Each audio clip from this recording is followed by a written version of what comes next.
Well, today, mail workers across the Rochester area and beyond rallying together, voicing their concerns about the future of the Postal Service.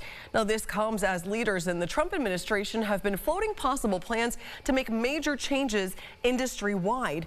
Brian Hermanit spoke with those on the picket lines today to gather more insight into their concerns.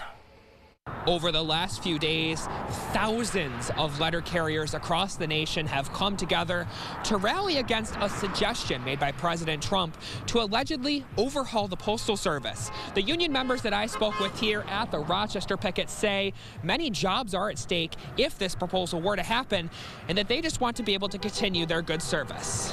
We will not stop until the fighting's done. Thank you, guys.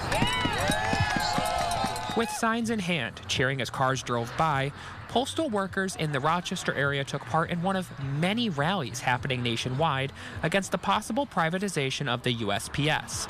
This comes after Postmaster General Louis DeJoy's letter to Congress on March 13th, announcing his plans to work with Elon Musk's Department of Government Efficiency, known as DOGE, to address, quote, big problems within the agency.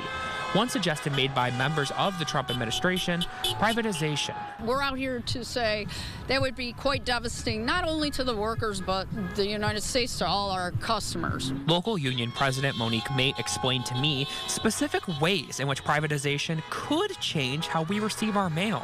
The letter carriers' concerns include job cuts within the agency and postage price hikes. There's about 51 million addresses that private companies do not deliver in the rural areas. If they were to be privatized, the prices will go up. They might not get delivery. Right now, you can send a letter. I can send it across the street, and it's going to cost me the same to send it in California. If you privatize, they can pick and choose, or choose not to even deliver it. So they can pick and choose the prices. At Secretary of Commerce Howard Lutnick's swearing-in ceremony, President Trump said this is about having a postal service which, quote, works well and doesn't lose massive amounts of money, end quote.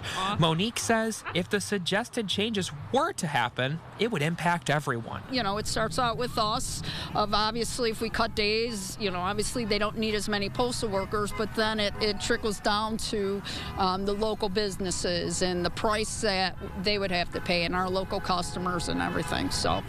And it's important to note that none of the suggestions made by President Trump or members of his administration are definitive yet. However, the president has discussed making changes to the Postal Service since his last term as president, during which he appointed a task force specifically handling postal reform. Reporting in Henrietta, Ryan Hermanat, News 8.